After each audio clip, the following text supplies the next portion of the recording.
Gujarati traditional રેસિપીસમાં handvo, dhebra, dhokla, muthiya એ બધા આપણે અવારનવાર બનાવતા જઈએ છીએ અને એકાદ બે વાર બાળકો ખાઈ પણ લેતા હોય છે, પણ રેગ્યુલર બેઝિસ પર એમને કંઈક વેરિએશન જોઈતું હોય છે. આજની વિડીયો એકદમ પરફેક્ટ વેરિએશન છે, જેમાં બાળકો અને મોટા બંનેને મજા આવશે. અને હા, મને આ રેસિપી ખૂબ જ ગમી. આ રેસિપીનું નામ શું હોઈ શકે મને ચોક્કસ જણાવજો. જો તમને પણ મારા જેવો શોખ હોય કંઈક ક્રિએટિવ કરવાનો, તો સુપર સહેલિયાની વેબસાઇટ પર તમે ચોક્કસ તમારી રેસિપી લખી શકો છો, જેની લિંક હું ડિસ્ક્રિપ્શન બોક્સમાં આપું છું. એ લિંકથી તમે એક વોટ્સએપ ગ્રુપમાં જોડાશો. ત્યાં તમને ઇન્ફોર્મેશન આપવામાં આવશે કે તમે તમારી બનાવેલી રેસિપી કેવી રીતે અપલોડ કરી શકો છો. પ્લીઝ, જેને રેસિપી લખવામાં રસ હોય એ જ આ ગ્રુપમાં જોડાય, અન્યથા આ ગ્રુપનું તમારી માટે કોઈ મહત્ત્વ નથી. આ કણકી કોરમાનો લોટ છે, એટલે જે લોટથી આપણે પીળા ઢોકળા અને હાંડવો બનાવીએ એ જ લોટ છે. એ લોટને હું 3 વાટકી લઈ રહી છું અને તેને પલાળી રહી છું. અહીં મેં 2 ચમચા કઢીના એડ કર્યા છે. કઢીની જગ્યાએ તમારી પાસે ખાટું દહીં હોય તો એ એડ કરી શકો, મોળું દહીં હોય તો એ પણ એડ કરી શકો. તો સરસ રીતે આપણે તેને હલાવી દઈશું અને આથો લાવવા માટે મૂકી દઈશું. લગભગ અત્યારે 12 વાગ્યા છે જ્યારે હું આ લોટ પલાળી રહી છું અને આ રેસિપી મારે 6 વાગે કરવાની છે, એટલે અંદાજે 6 કલાકનો ગાળો લોટ પલળવા માટે રાખ્યો છે. તો સાંજના 6 વાગી ગયા છે, ચા પાણી પતી ગયા છે સાંજના, અને હવે મેં એક દૂધી લીધી છે. દૂધી જે લાંબી તમને દેખાઈ રહી છે એ લગભગ 600 ગ્રામ દૂધી છે. એમાંથી હું પોણા ભાગની દૂધી આમાં લઈ રહી છું. દૂધીને આપણે છોલી અને તેને છીણી કાઢીશું. રેગ્યુલર જેમ આપણે હાંડવો બનાવતા હોય એ ટાઈપનું મિક્સચર આપણે રેડી કરવાનું છે. આ આપણે અત્યારે હાંડવો નથી બનાવી રહ્યા, એટલે રેસીપી જોતા રહેશો તો નાના અને મોટા બંનેને અનુકૂળ પડે એવી રેસીપી બતાવી રહી છું. હવે આપણે જે લોટ સવારે પલાળ્યો હતો એ સરસ પલળી ગયો છે, એમાં આથો પણ સરસ આવી ગયો છે, અને હવે આપણે તેને દૂધી સાથે મિક્સ કરી દઈશું. હવે આપણે સવારે પલાળેલું જે ખીરું હતું એ પણ આની સાથે મૂકી દીધું છે, અને હવે આપણે મસાલા કરીશું. જે મસાલામાં સૌથી પહેલાં આપણે ક્રશ કરેલું લસણ મેં મૂક્યું.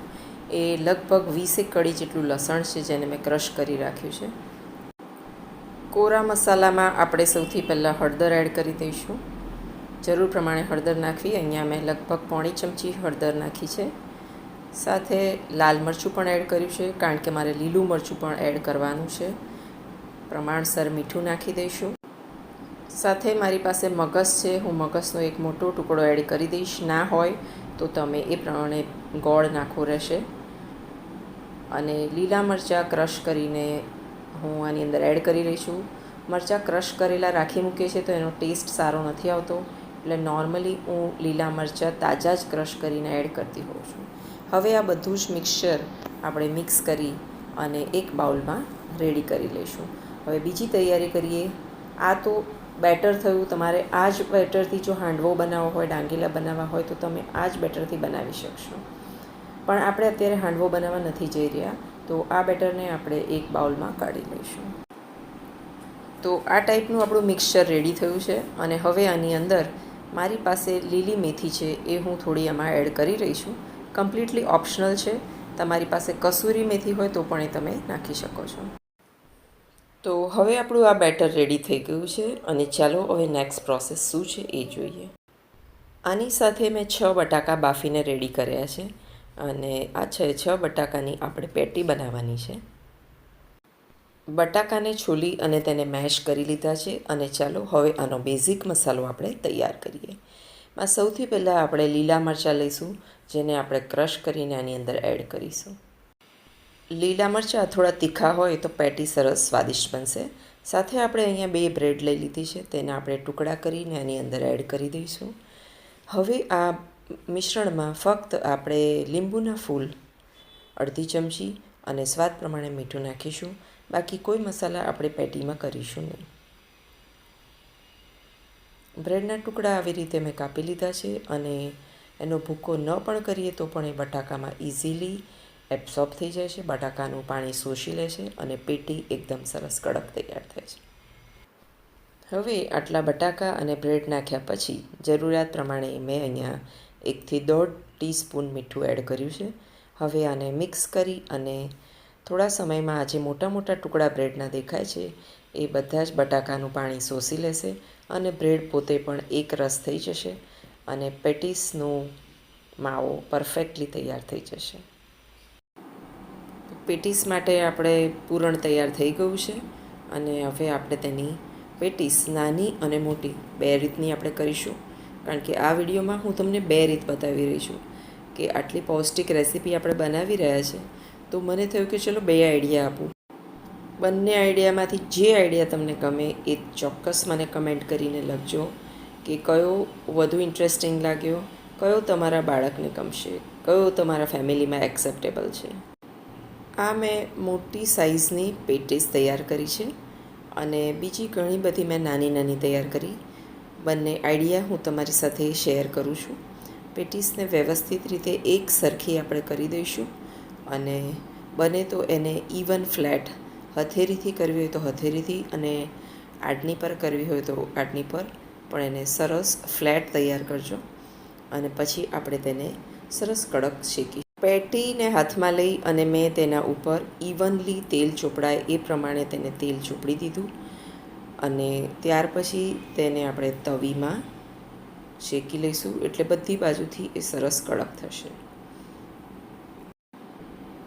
પેટીને આપણે નોનસ્ટિક પેન ઉપર શેકાવા માટે મૂકી દીધી છે અને મીડિયમ ટુ હાઈ ફ્લેમ ઉપર આપણે એને શેકીશું, જેનાથી તે બળશે પણ નહીં અને ક્રિસ્પી પણ થશે. હવે એક બાજુ આપણી પેટીસ તૈયાર થઈ ગઈ છે અને હવે આપણે તેને ટર્ન કરી દઈશું. બીજી બાજુ પણ એને ક્રિસ્પી થવા દઈશું અને ત્યાં સુધી આપણે બીજી નાની નાની પેટીસ તૈયાર કરી અને નાની પેટીસ પણ બીજી આવી રીતે એને શેકી અને રેડી કરી લઈશું. ચાલો રેસીપી તરફ આગળ વધીએ.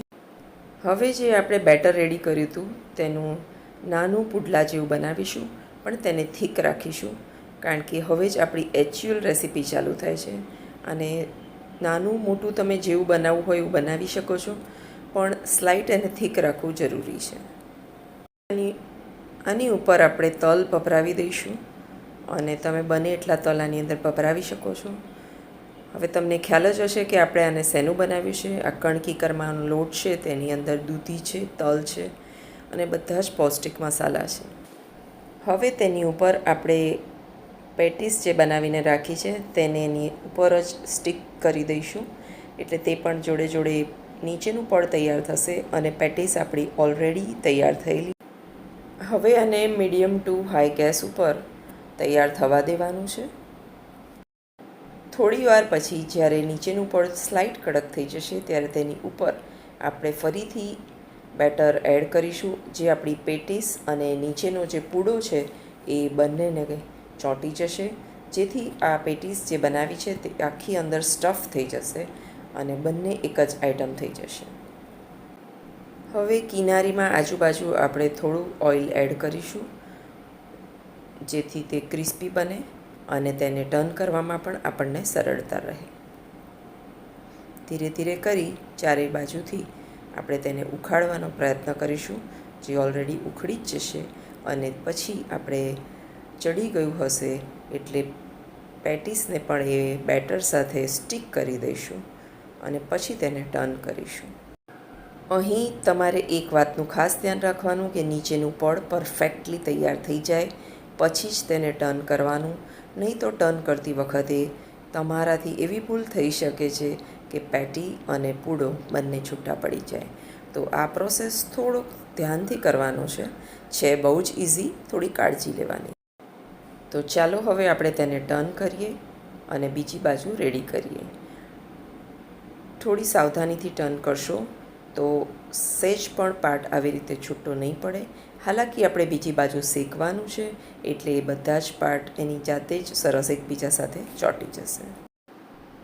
બિલકુલ ધીમા તાપે આપણે એને તૈયાર કરીશું એટલે સરસ કડક રેડી થશે અને એને હવે ટર્ન કરવાનો સમય આવી ગયો છે, તો ટર્ન કરી દઈએ. થોડુંક ધ્યાન રાખશો તો આ બહુ જ સરસ રેસીપી છે અને છોકરાઓ હોંશે ખોંશે ખાશે.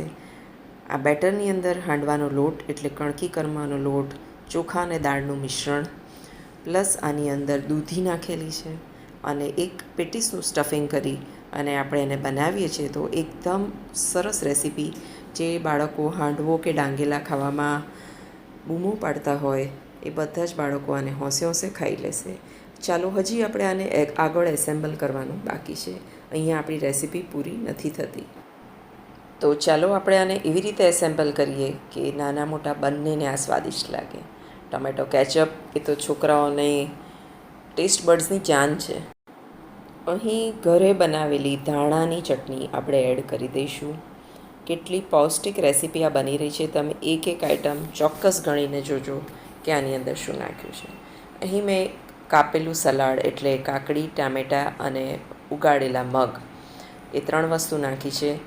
આનાથી વધારે પણ જે પણ સલાડ તમારી ફેમિલીમાં ખવાતું હોય એ તમે એમાં ચોક્કસ એડ કરી શકો છો.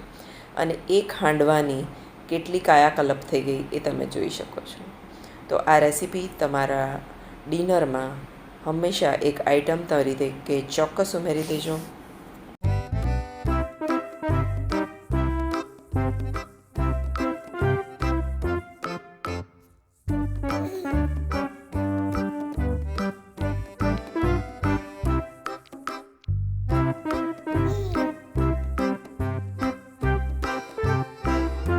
હવે આની બીજી રીત આપણે જોઈ લઈએ કે બીજી કેવી રીતે આપણે આ આઈટમ જે આટલી પૌષ્ટિક છે પણ છોકરાઓ ખાવાની ના પાડતા હોય છે, તો એને કેવી રીતે ખવડાવી શકીએ.